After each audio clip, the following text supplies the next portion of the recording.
Se tem uma coisa difícil hoje em dia, é a nossa relação com a figura de um herói de verdade. É curioso, porque criar um herói nos moldes clássicos é até fácil. A gente sabe como funciona. O bem vence o mal, ele tem coragem, honra, altruísmo. Mas, na prática, esses personagens quase não causam impacto. O público não se conecta tanto com esse tipo de figura, e parece que, quanto mais puro ele é, mais distante ele se torna da nossa realidade. Hoje em dia, é muito mais fácil um personagem ter tons de cinza, dilemas internos e atitudes questionáveis, do que carregar aquela pureza quase simbólica como a neve que nunca se sujou. Alguns dizem que esse tempo já passou, outros acham que heróis de verdade não existem, e tem quem diga que personagens assim são chatos demais para escrever, quanto mais para acreditar. O próprio Jurandir, em seu vídeo "O que é afinal um anti-herói?", levanta essa questão. Mas será mesmo que a gente desistiu dos verdadeiros heróis? Ou será que estamos apenas com o olhar embaçado demais para enxergar o valor deles? Talvez a nossa dificuldade com o herói clássico revele menos sobre as histórias e mais sobre nós mesmos. Talvez o problema não seja a pureza, mas o quanto a gente se desacostumou com ela. Vivemos tempos em que o cinismo parece mais realista do que a esperança. E aí, quando surge alguém que age pelo bem, sem segundas intenções, a gente estranha ou desconfia. Mas, e se esses heróis ainda tivessem algo a nos ensinar? E se a presença deles nas histórias não fosse só idealismo vazio, mas um convite para lembrar quem somos, ou quem poderíamos ser? Se essas perguntas te intrigam, vem comigo. Eu sou o Marco e você está no Um Cristão Geek, onde cultura pop e teologia andam em unidade. Hoje vamos conversar sobre o poder do heroísmo em 3 universos fascinantes: Tolkien, Game of Thrones e Frieren. Vem descobrir como cada um deles enxerga o bem, o mal e o que nos faz acreditar ou duvidar do herói dentro de nós. Não tem como começar esse papo sem falar sobre Tolkien.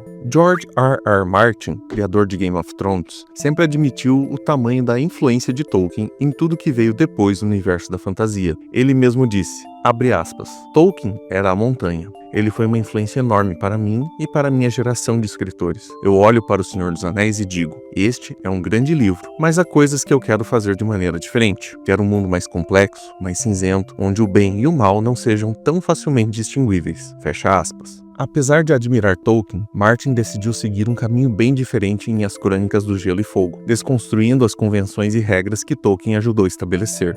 Se você já leu Tolkien, sabe, o bem e o mal são muito bem definidos. Frodo, Aragorn e Gandalf, heróis. Sauron e os orcs, mal absoluto. Essa lógica lembra aquela jornada do herói de Joseph Campbell, onde o bem e o mal são forças claramente opostas em uma batalha maior. Ele cria um mundo onde personagens vivem em tons de cinza, sem o preto e o branco do bem contra o mal. Como ele mesmo disse, abre aspas, no momento em que você escreve sobre poder, você está escrevendo sobre o coração humano. Eu olho para O Senhor dos Anéis e é um livro importante para mim. É um grande livro, mas não é um livro que eu teria escrito. Eu teria feito Frodo matar Gollum deliberadamente e depois virar o novo Senhor do Escuro. Eu queria mais realismo psicológico. Fecha aspas. Em Game of Thrones, ninguém é 100% herói ou vilão. Até mesmo figuras nobres como Ned Stark tomam decisões moralmente questionáveis, guiadas por ambição pessoal, sobrevivência, amor ou vingança, e não por uma causa maior ou uma batalha cósmica entre o bem e o mal. E os deuses? Os deuses de Martin também não são figuras benevolentes. Eles são reflexos falhos dos desejos e medos humanos. Martin fala, abre aspas, os deuses que criamos são tão falhos e humanos quanto os homens que os inventam, fecha aspas. A visão de mundo dele é marcada por um realismo que não acredita na providência divina ou em um propósito maior. O mundo é apenas nós lutando uns contra os outros,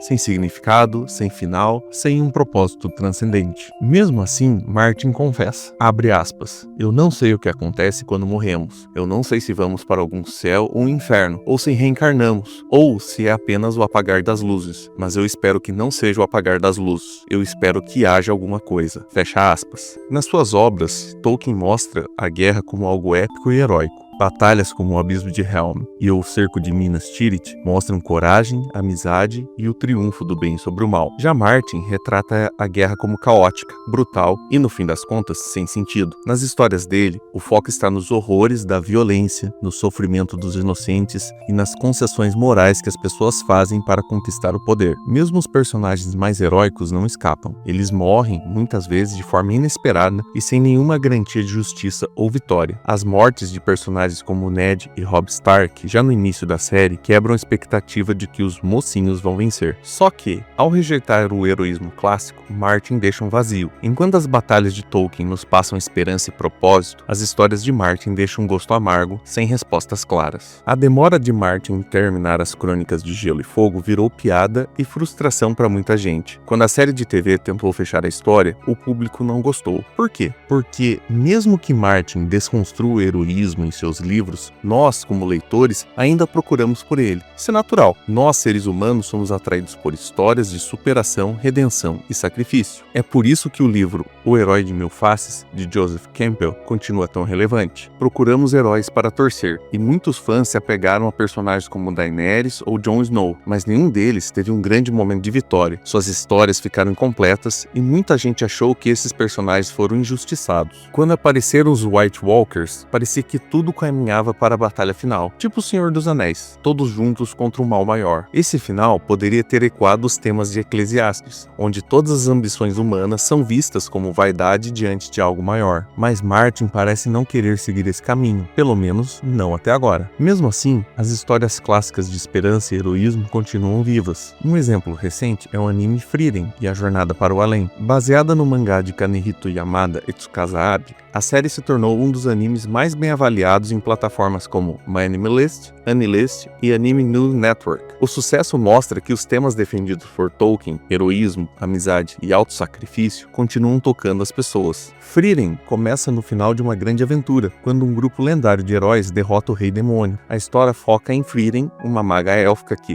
diferente de seus companheiros mortais, enxerga o tempo de uma forma muito diferente. Décadas passam num piscar de olhos para ela, e ela se vê cheia de arrependimento por não ter valorizado seus amigos enquanto estavam vivos. Decidida a honrar a memória deles, Frieren embarca uma jornada de autodescoberta, revisitando lugares antigos e fazendo novos amigos pelo caminho. Assim como o Senhor dos Anéis, Frieren abraça a luta entre o bem e o mal, apenas faz isso de uma forma mais introspectiva. Os demônios que Frieren enfrentou representam o mal absoluto, parecidos com os servos de Sauron. A série também explora o preço emocional do heroísmo e a passagem inevitável do tempo, temas que Tolkien também aborda em seus elfos. Ambas as obras mostram que o valor de uma jornada não está só no destino, mas nos laços criados ao longo do caminho. Diferente do realismo sombrio de Martin, Frieren rejeita a ideia de que o heroísmo é ingênuo ou ultrapassado. Os personagens têm falhas, mas escolhem amar e se sacrificar pelos outros. Frieren é muito inteligente, mas distante e fria. Himmel é heróico, mas um pouco vaidoso e não consegue a espada do herói. Raita é bondoso, mas irresponsável e gosta de uma birita. Eisen é leal e forte, mas tem dificuldade em se abrir emocionalmente. Fern é dedicada e decidida, mas muito fechada. Stark é corajoso e humilde, mas cheio de dúvidas e inseguranças. Todos são heróis, não porque são perfeitos, mas porque escolhem amar, servir e se sacrificar pelos outros.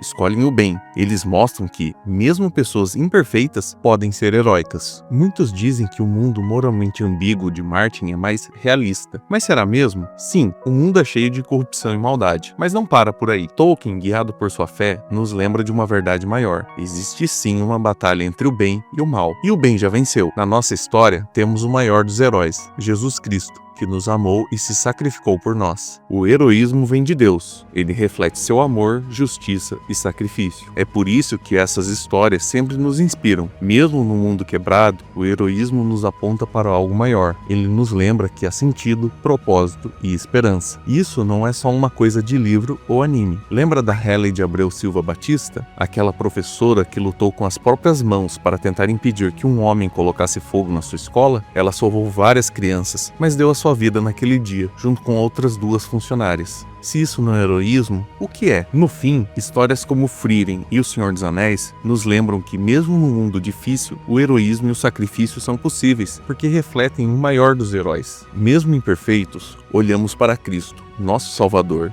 e nos inspiramos a ser pequenos heróis, espalhando luz na escuridão. Se você curtiu essa reflexão, não esqueça de dar um like no vídeo e se inscrever no canal para mais conteúdos como este. Obrigado por assistir até aqui e até a próxima.